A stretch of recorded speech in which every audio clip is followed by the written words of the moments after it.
नेत्र के अधीन है। अब लो, माने नेत्र ज्ञान के अधीन है, रूप का उदय और विलय ज्ञान के अधीन है, नेत्र के नहीं। चाक्षुष ज्ञान के अधीन है, रूप का उदय और विलय। लो, अच्छा, तो देखो, और श्रोत्र ज्ञान के अधीन है शब्द का उदय और विलय। रासन ज्ञान के अधीन है स्वाद का उदय और विलय। अच्छा, ये सब देख लो, विवेक कर लो। तो मानस ज्ञान के अधीन है सब अच्छा बुरा जो मालूम पड़ता है, अच्छा बुरा अपना पराया, ये मानस ज्ञान के अधीन है। अब आप ये कल्पना करो कि ज्ञान के साथ यदि इंद्रिय की उपाधि न होती और ज्ञान के साथ मानस की उपाधि न होती है, तो ज्ञान कैसा होता? असल में ज्ञान से ही मानस और इंद्रिय, ये भी दोनों ज्ञान के ही आकार हैं, और इनसे जो सृष्टि मालूम पड़ती है वो भी ज्ञान का ही आकार है। अब एक बात और आई कि ज्ञान में जो आकार होता है वो सच्चा होता है कि झूठा? तो ज्ञान यदि परिणामी हो तो आकार सच्चा, और ज्ञान यदि परिणामी नहीं है तो आकार झूठा। बोले हे भगवान, ज्ञान परिणामी तो है नहीं, क्योंकि वो परिणाम का भी ज्ञान है, परिणाम का भी साक्षी है, इसलिए ज्ञान परिणामी नहीं है। अच्छा, और मालूम सब पड़ता है तो झूठा होना चाहिए। कब झूठा होता है और मालूम पड़ता है तो इसको क्या बोलना चाहिए? तो देखो, दृश्य का विलय ये हुआ कि स्वप्रकाश अधिष्ठान से पृथक सत्य दृश्य नहीं है, पृथक सत्यत्व में पृथकता नहीं है। यदि ये सत्य है तो आत्म रूप से सत्य है, और यदि ये पृथक है तो असत्य है, अकृत्वा। अब ये बुद्धि में जो ये आया आत्मज्ञान से कि जो दिखाई पड़ रहा है, देखो भाई, एक बात आपको सुनाते हैं। हमारी तबीयत कल हो गई थी खराब, तो शाम को तो डी रोड में गया नहीं, और आज कल 2 दिन और जाने का ख्याल नहीं है। तो रात को दे दी हमारे डॉक्टर ने सोने की दवा। तो आज की कथा मैंने जितनी करी है वो सोते सोते करी है। तो नींद का असर जो है ना वो अभी गया नहीं है। तो सोते सोते जो कथा करता हूं उसमें क्या विशेष होता है बताऊं? उसमें ये विशेष होता है कि पहले की सुनी हुई जो बातें हैं ना उनको याद कर करके कह देता हूं, और जिस दिन बुद्धि जागृत होती है उस दिन नई बात आती है। तो आज आपको बचपन की सोची हुई बात, हमारे पास एक लाल कापी रखी हुई है, उसमें उस समय जो मैं सोचता था उसको थोड़ा थोड़ा नोट करता था। अब उसमें क्या है उसको तो जब कोई समझदार आदमी पढ़ेगा तब मालूम पड़ेगा। उसमें हमारे मनन के नोट हैं, मनन। तो आपको देखो, हमने आज की कथा स्मृति प्रधान सुनाई, ज्ञान प्रधान नहीं, स्मृति। जो याद आया सो सुना दिया। देखो, आवाज में भी जोर नहीं लिया, है ना। और इस तन मन का कौन भरोसा, आप जानते हो। आज सवेरे इन्होंने लिया ब्लड प्रेशर, तो नॉर्मल आया। तो अभी पट्टी तो बंधी हुई थी। मैंने कहा अच्छा एक बार फिर लो, तो महाराज एक बार फिर लेने को कहा, तो ऊपर वाला 20 ज्यादा और नीचे वाला 10 कम, तो नीचे वाला 10 ज्यादा, ऊपर वाला 20 ज्यादा। तो कहिए क्या हुआ? ये भाई इसी का नाम है टेक्निक। हमने जानबूझ के बढ़ा दिया था, जानबूझ के बढ़ा दिया था वो। और डॉक्टर को तो मैंने एक दिन ऐसा किया तो वो पूछने लगा कि आपने क्या किया, आपने क्या किया, ये कैसे हो गया। और डॉक्टर अलमस्त ने लिया दिल्ली में, तो मैंने कहा फिर लो डॉक्टर, अलमस्त ही था, और फिर लिया तो बढ़ गया। तो भाई ये जो डॉक्टर लोग जांच पड़ताल करते हैं वो भी 5-10 मिनट में अदल बदल जाता है, ऐसा नहीं है। वो शरीर की स्थिति से इस पर ज्यादा अभिमान करने की जरूरत नहीं है कि हमारा ऐसा है, हमारा ऐसा है। अरे डॉक्टर लोग भी तो है ना। सीताराम। तो आप लोगों को ये जो कथा सुनाई, ये नींद में सुनाई। और आज और कल 2 दिन अभी डी रोड शाम को नहीं जाएंगे, परसों बुधवार को जाएंगे हैं? और यहाँ तो ऐसा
अकृत्वा शत्रुसंहारम् अगत्वा किल श्रियम्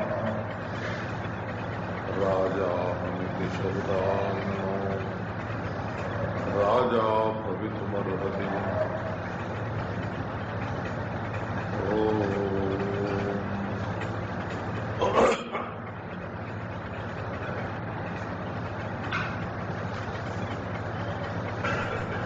आचार्य ने एक दृष्टांत दिया।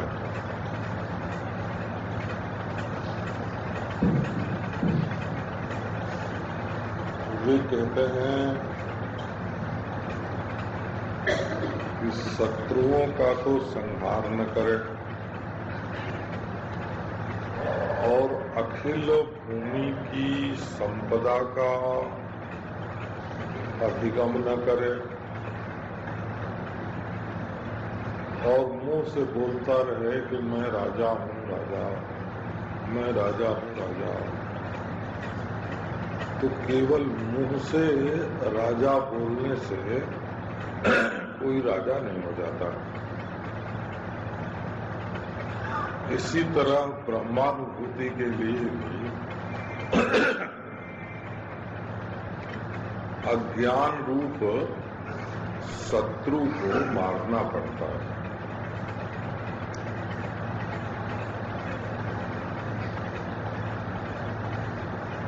और एक विज्ञान से सर्व विज्ञान की प्रतिज्ञा के अनुसार प्रज्ञान ज्ञान ब्रह्म से अतिरिक्त दूसरी कोई वस्तु नहीं है, ये निश्चय करना पड़ता है।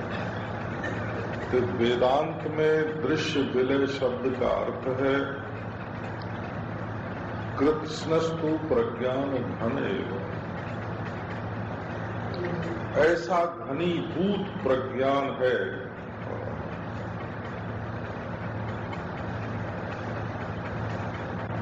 कि उसमें दूसरी किसी वस्तु के लिए, देश के लिए, काल के लिए कोई गुंजाइश नहीं है। और वो प्रज्ञान गहन अपना आत्मा ही है और कोई नहीं। इस निश्चय की आवश्यकता है। हमारे एक मित्र थे, वो प्रज्ञान घन शब्द का जब हिंदी में अर्थ करते थे तो कहते थे ठसाठस, घन के लिए ठसाठस आत्मा, ठसाठस प्राप्त, ऐसा भरा हुआ है कूटस्थ कि उसमें दूसरी किसी वस्तु का प्रवेश, अवस्थान, गति, विलयन होता ही नहीं है। वो ज्यों की त्यों ठसाठस आत्म वस्तु बनी हुई है।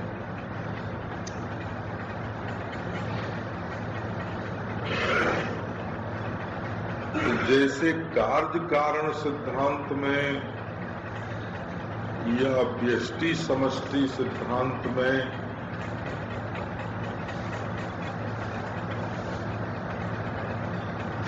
या क्षण संवत्सर सिद्धांत में, क्षण कल्प सिद्धांत में, कला कल्प सिद्धांत में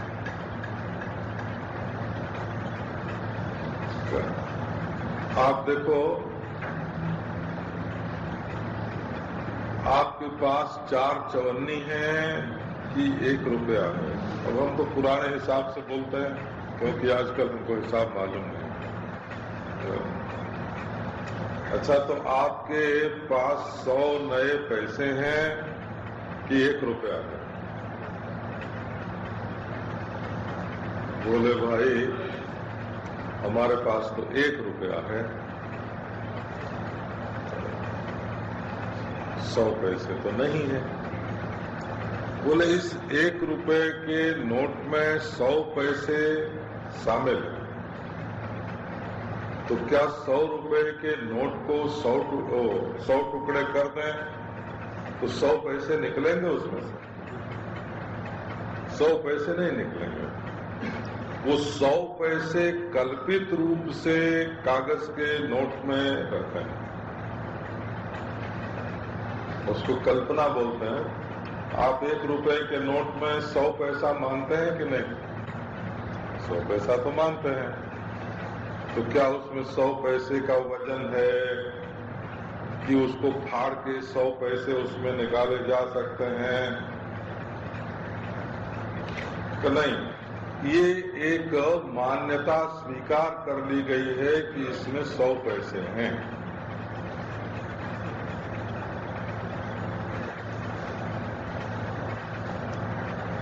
तो एक में संपूर्ण वस्तुएं समाई हुई हैं। ये ज्ञान प्राप्त होना चाहिए। हमारे जैन धर्म में एक वचन मिलता है, उसका अर्थ है कि अगर कोटि कल्प पर्यंत कोई तपस्या करे और एक क्षण के लिए उसके मन में भाव हो जाए कि सब समान है, साम्य भाव, तो प्रश्न उठाया कि कोटि कल्प की तपस्या बड़ी है कि एक क्षण का साम्य भाव बड़ा है। तो उन्होंने निश्चय किया कि एक क्षण का साम्य भाव बड़ा, तपस्या बहिरंग है, बाहरी है, और साम्य भाव अंतर है।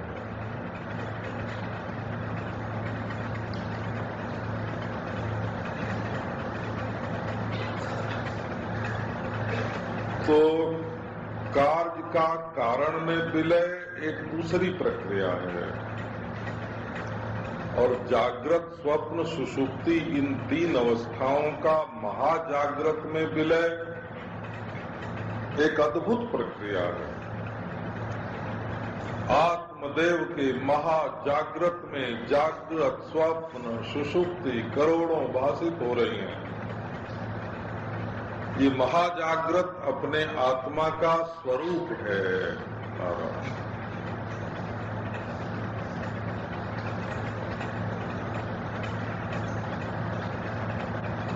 भावना में जो विलय है वो मानसिक है, और द्रव्य का द्रव्य में जो विलय है वो भौतिक है, और निश्चय जो है वो बौद्धिक है। परंतु वो बौद्धिक निश्चय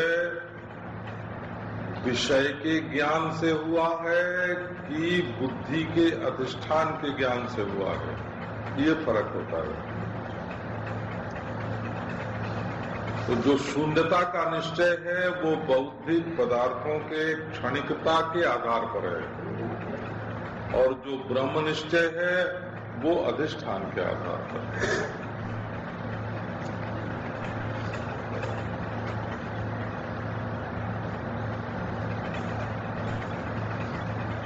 अकृत्वा दृश्य विलयम, अधिष्ठान के ज्ञान से दृश्य के विलय का निश्चय होता है। अच्छा, एक आपको सुनाना, जैसे वेदांत की कोई बात करे और कहे कि जब अज्ञान का नाश हो जाएगा तब ज्ञान अपने आप हो जाएगा, तो समझना चाहिए कि इसने वेदांत की शिक्षा गुरु से नहीं प्राप्त की, किताब पढ़ी है। कैसे? अज्ञान का नाश हो जाने पर तो ज्ञान होने की कोई जरूरत ही नहीं रहेगी। ज्ञान की तो जरूरत ही इसलिए है कि अज्ञान का नाश होवे। तो अज्ञान दशा में ही तत्वमस्यादि महावाक्य क्रियाशील होकर ब्रह्मात्मैक्य प्रमा उत्पन्न करते हैं, और उसकी उत्पत्ति के साथ अज्ञान मिट जाता है। तो ये कोई कहे कि पहले अज्ञान मिट जाएगा तब ज्ञान होगा, तो ज्ञान की जरूरत क्या है? ज्ञान की जरूरत तो है ही इसलिए कि हमारा अज्ञान मिट जाए।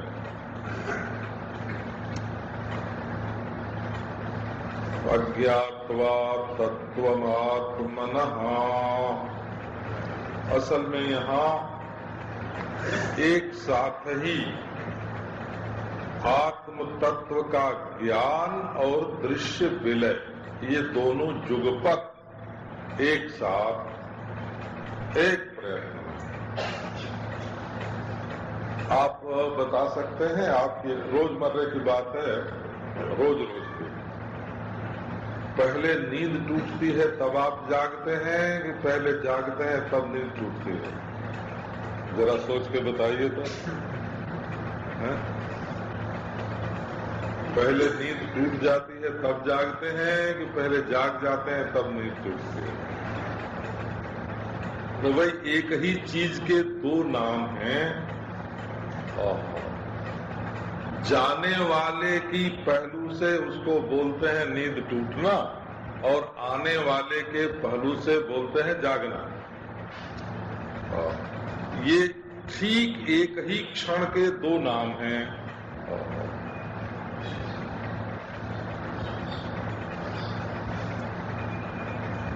निवर्तमान और प्रवर्तमान दोनों की संधि।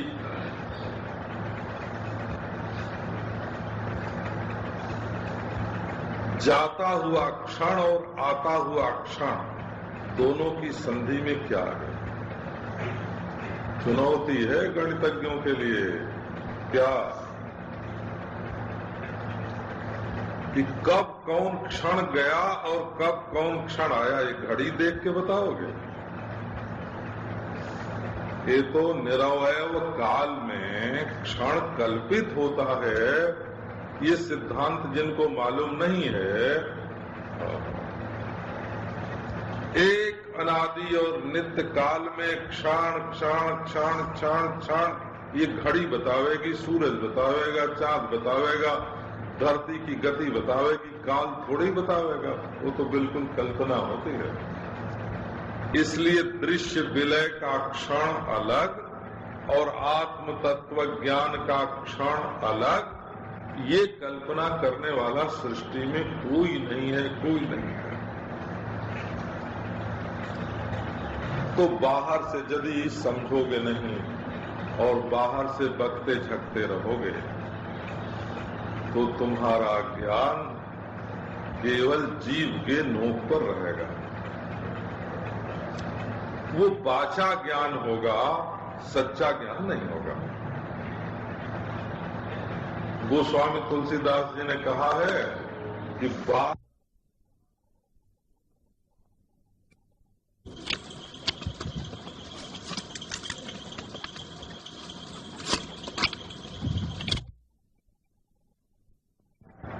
तम निवृत्त नहीं होगी।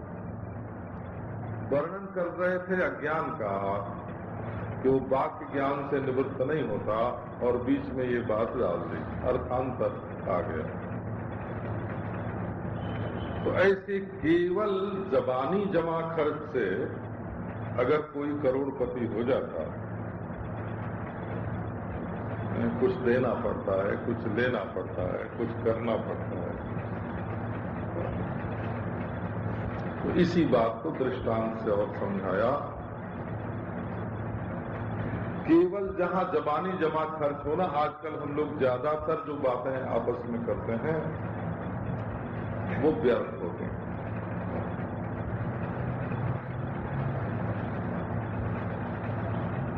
न अमेरिका पर काबू कर सकते हैं, न रूस पर काबू कर सकते हैं, पर बात रूस और अमेरिका की ही करते हैं।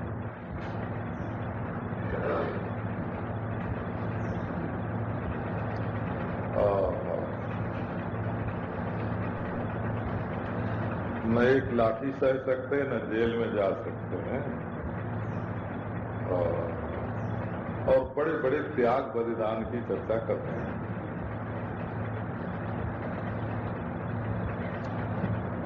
तो भाई मेरे, अखिल पृथ्वी की संपदा पर अधिकार करने के लिए शत्रु संहार अपेक्षित होता है। अपने ब्रह्म भाव के बोध के लिए अज्ञान रूप शत्रु का संहार करना पड़ता है। केवल मैं राजा, मैं राजा, मैं राजा ऐसा कहने से काम नहीं चलता।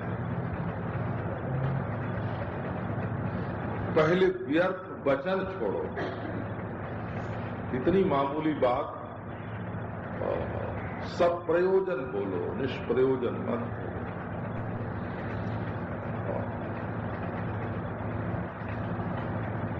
व्यर्थ कर्म छोड़ो, व्यर्थ भोग छोड़ो, व्यर्थ दर्शन छोड़ो। व्यर्थ तो छोड़ो, सार्थक रखो, है ना। दुकान पर कोई ग्राहक आवे तो उससे बात कर लो, बहुत बढ़िया, पर ग्राहक से माल की बात तो करो। ग्राहक से राजनीति की चर्चा करने में क्या फायदा है? वो समझेगा कि ये हमारी पार्टी का नहीं है तो तुम्हारी दुकान से सौदे ही नहीं राजनीति की बात। अब जैसे हम लोग हैं ना बाबा जी लोग, अगर हम किसी पार्टी की ओर से बात करना शुरू करते हैं तो दूसरी पार्टी के जजमान हमारे पास नहीं फंसेंगे, हो है ना, वो कहेंगे अरे ये तो पार्टी बंदी में पड़ा हुआ है। तो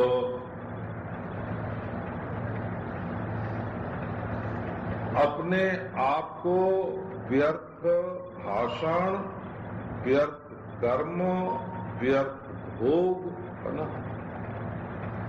व्यर्थ दर्शन। अब जब जानते हैं कि इसके साथ हमारा ब्याह नहीं होना है तो उस लड़की की ओर बारंबार देखने की क्या जरूरत है? जब मालूम है उसका मन क्यों बिगड़े, अपना मन क्यों बिगड़े, व्यर्थ हो गया ना, व्यर्थ दर्शन और व्यर्थ चिंतन, व्यर्थ भाषण, व्यर्थ कर्म, व्यर्थ भोजन, व्यर्थ दर्शन और व्यर्थ चिंतन। व्यर्थ कर्म के दो विभाग हैं, आपको और सुना दें। एक तो जिस कर्म की प्रेरणा न हो, प्रयोजन न हो, वो व्यर्थ है।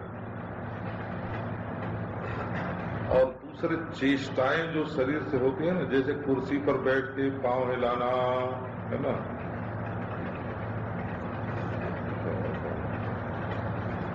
बैठे बैठे हमारे बैल ऐसे करते थे, बैल झूमते तो ऐसे झूमना, आगे पीछे होना, है ना, अपने हाथ को पांव पर रख के उसको दबाते रहना, ये सब व्यर्थ चेष्टा है। तो व्यर्थ कर्म दूसरी चीज है, वो मनुष्य के निकम्मेपन का सूचक है।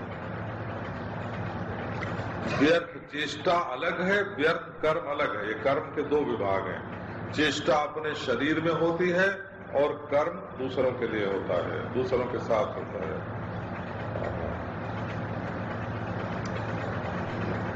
तो बाबा, जब व्यर्थ से बचने का भी तुम्हें सामर्थ्य नहीं है तो अज्ञान से बचने का सामर्थ्य कहां से आएगा?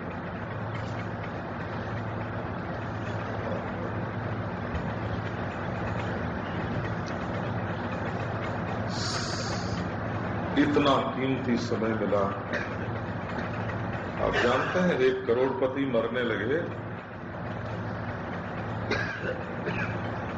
उनके बेटों ने कहा कि अभी पिताजी ने अमुक अमुक बात हमको नहीं बताई है, तो डॉक्टर तुम सिर्फ 1 मिनट के लिए इनको होश में ला दो, इनकी चेतना ला दो, हम पूछ तो लें इनसे, अब मरेंगे तो मरेंगे, परंतु बता तो जाए ना कि अमुक व्यापार की कुंजी क्या है। हे भगवान, अब डॉक्टर जो है वो लाखों रुपया लेके भी 1 मिनट की आयु नहीं दे सकता। इतना कीमती है आपका 1 मिनट, जो लाखों रुपए खर्च करने पर भी नहीं मिल सकता। और वो आपका किसकी चर्चा करने में व्यतीत होता है, क्या सोचने में बीतता है, क्या सोचने में।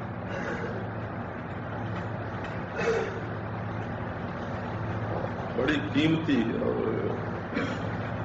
हीरा मिला है वो, मेरा हीरा हेराए गयो कचरे में। ये जो आपको क्षण मिला था जीवन,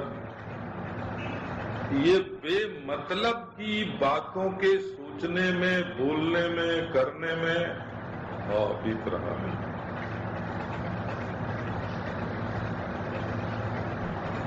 एक आदमी भूखा मर रहा है और एक आदमी को अपच हो रहा है। तो अपच होने वाले का कर्तव्य कुछ है? वो यही है कि वो इतना ही खाए कि उसको अपच न हो और दूसरे भूखे को भोजन मिल जाए।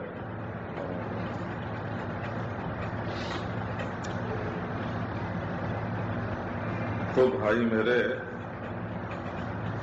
प्रयास करना चाहिए। उक्ति मात्र फल ही केवल परिश्रम, बोलने का श्रम। जिह्वा सा दारदुरी के वो जीव मेढकी के जीव के समान है, जो परमात्मा की चर्चा में नहीं लगती। रसना सापिन, तुलसीदास ने लिखा है, रसना सापिन बदन बिल जेन जपहि हरिनाम। जो ईश्वर की चर्चा नहीं करते हैं उनकी रसना सापिन है, वो काटेगी दूसरे को, और वो मुंह के बिल में रहती है। मुंह के बिल में क्या रहती है कि जीभ सापिन, और वो जब बोलती है तो दूसरों को काटने के लिए, दूसरों को डसने के लिए बोलते हैं। तो उक्ति मात्र फल इंद्र नाम, केवल बोलने की तकलीफ जो है, कुछ करके तो देखो। भर्तृहरि ने कहा भोग ही करो, उसमें तुमको सुख तो मिलेगा, पर भोग तो करो।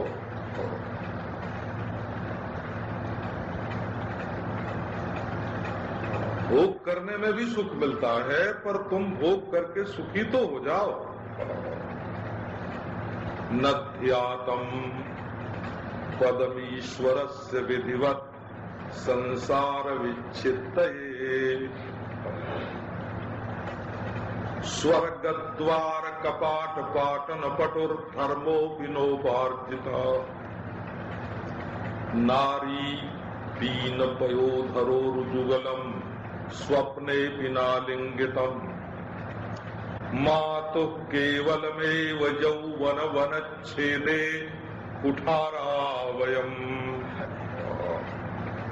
न ईश्वर का ध्यान किया कि जिससे संसार का बंधन छूटे,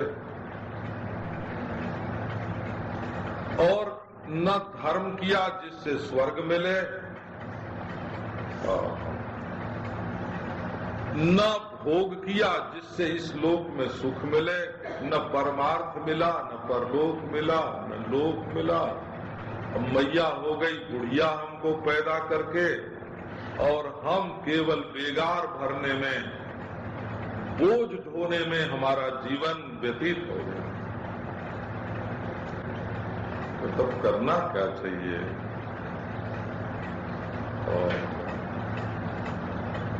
आप्तोक्तिम खननम तथोपरिशीलाद्युत्कर्षणम स्वीकृतिम निक्षेपः समपेक्षते नहि बहिः शब्दैस्तु निर्गच्छति, तद्वद् ब्रह्मविदोपदेश मनन ध्यानादि विर्लभ्यते। माया कार्य तिरोहितम स्वममलम तत्वं न दुर्जुक्तिभिः, माया कार्य तिरोहितम स्वममलम तत्वं न दुर्जुक्तिभिः। भाई देखो, बाल की खाल निकालने से और बेकायदे अकल लगाने से, अकल भी जब कायदे से लगाई जाती है तब काम बनता है। जो कांदिशीक तर्क है, भटकता हुआ तर्क, कांदिशीक माने भटकता हुआ, इधर जाए कि उधर जाए, ये नहीं मालूम है कि हमको क्या सिद्ध करना है, कहाँ जाना है, और दूसरे की बात काटते जा रहे हैं। इसको बोलते हैं कांदिशीक तर्क है। किस लक्ष्य को सिद्ध करने के लिए तर्क कर रहे हैं, ये तर्क करने वाले को मालूम नहीं है। तो हम तो सामने वाले की बात काटेंगे, हम तो सामने वाले की बात काटेंगे। तो ऐसी बातों से, ऐसे तर्क वितर्कों से परमात्मा की प्राप्ति नहीं होती। देखो, असल में बात क्या है कि हम इस विषय को पहले अच्छा समझते थे, अब थोड़ा भूल गया। वो क्या है कि पहले, अभी बंबई में आने से तो बिल्कुल ही भूल गया। पहले गांव में जमीन होती थी ना, तो किसी को मकान बनाना होता तो हम जाके उसका पिंड शोधन करवाते। कितनी लंबाई होगी, उस आदमी जिसको मकान बनाना होता उसके हाथ से मकान की कितनी लंबाई, उसकी कितनी चौड़ाई है, और उसका दरवाजा किधर ठीक रहेगा, तो वास्तु शास्त्र के अनुसार उसमें एक बात और करनी पड़ती थी। उसको बोलते थे शल्य शोधन। शल्य शोधन का अर्थ है कि उस जमीन में कहीं नीचे कोई ऐसी चीज तो नहीं गड़ी हुई है कि मकान बनने पर मकान में रहने वालों को बुरे स्वप्न आवेंगे, बुरे दृश्य दिखाई पड़ेंगे, बुरी चमक निकलेगी। तो वो सब पहले हो ज्योतिष के हिसाब से गिना जाता था। तो उसमें ये भी था कि क्या चीज निकलेगी भीतर, हीरा है कि मोती है कि चांदी है कि सोना है कि हड्डी है, पशु की हड्डी है कि मनुष्य की हड्डी है, ये सब। तो वो तो हमको आता नहीं है। अब हो बोला, ये तो हम बच्चेपन की बात बोलते हैं। नहीं कोई खजाना पूछने आ जाए कि हमारे घर में खजाना गड़ा है, तो वो हम नहीं जानते हैं। पहले हमारे बाप दादा ये काम करते थे, तो देखते देखते हम उसको समझ गए थे कि ये कैसे बताते हैं। तो नारायण, आप तो किं खननम, आपको करना क्या है कि आपके इस शरीर के भीतर एक खजाना है, निक्षेप है वो, अर्थन्यास है। हमारे गांव की तरफ इसके लिए ऐसा शब्द है कि खड़ी हिंदी वाले भी नहीं समझे। वो शब्द है चहबच्चा। इनके घर में चहबच्चा गड़ा है, खूब बढ़िया नीचे चूने का फर्श बना के और उसका कुंड बना के और उसमें इतना बड़ा खजाना भरा हुआ है और कि अनगिनत लाखों करोड़ों में भी गिन नहीं सकते। अभी हमारे एक मित्र हैं, उन लोगों को शक है कि हमारे घर में चहबच्चा गड़ा है, अलीगढ़ जिले में है। वो बेचारे गरीब तो हो गए हैं लेकिन अपना मकान नहीं छोड़ते हैं, उसी में फंसे हुए हैं। कहते हैं कि कभी न कभी तो वो निकलेगा ना, तो हम फिर धनी हो जाएंगे। अच्छा, तो देखो ये कितने दुर्भाग्य की बात है और कितनी बदकिस्मती है कि इसी 3.5 हाथ के भीतर जिसमें मैं रहता हूं, उसमें ईश्वर भी छिपा हुआ है। और बदकिस्मती क्या है कि ये कि हम उसको देख नहीं पाते, हम उसको ढूंढ नहीं पाते, हम उसको मजा नहीं ले पाते। इससे बढ़ के बदकिस्मती और क्या होगी कि हमारे दिल में संपूर्ण विश्व का परमेश्वर, सर्वेश्वर, अंतर्यामी, अमृत स्वरूप हमारे हृदय में रह रहा हो और हम उसको पा न सकते हो। रोने की बात है, हो उसके लिए व्याकुलता नहीं। तो इतना बड़ा खजाना हमारे दिल में और हम उससे वंचित। गोविंद, तो पहले विश्वास करो आप तो आप्त पुरुष जो है, आप्त माने विश्वसनीय,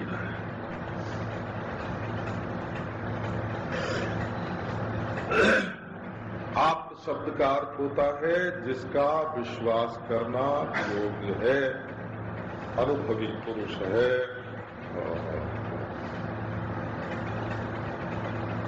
देखो, आप प्रेम कुटी से बाहर निकलो और कोई अनजान गांव का आदमी मिले और उससे पूछो कि हम चर्च गेट कैसे जाएं, तो महाराज वो इधर से बता दे जाने को, तब भी विश्वास नहीं होगा। किसी जानकार से पूछेंगे और इधर से बता दे तब भी विश्वास नहीं, क्योंकि वो बंबई का जानकार, अनुभवी, विश्वसनीय पुरुष नहीं है। और यदि यहाँ का रहने वाला कोई विश्वसनीय व्यक्ति है ना, इशारा भी कर दे कि इधर चले जाओ तो आप चले जाएं। तो पहले बात ये आई कि ये वेदांत में भी विश्वास आ गया। तो जब तक चीज देखी नहीं होती है तब तक उसके बारे में विश्वास करना पड़ता है। विश्वास भी दो तरह का होता है, आप बांट लो इसको। एक विश्वास ऐसा होता है जो मृत्यु पर्यंत विश्वास ही रहता है।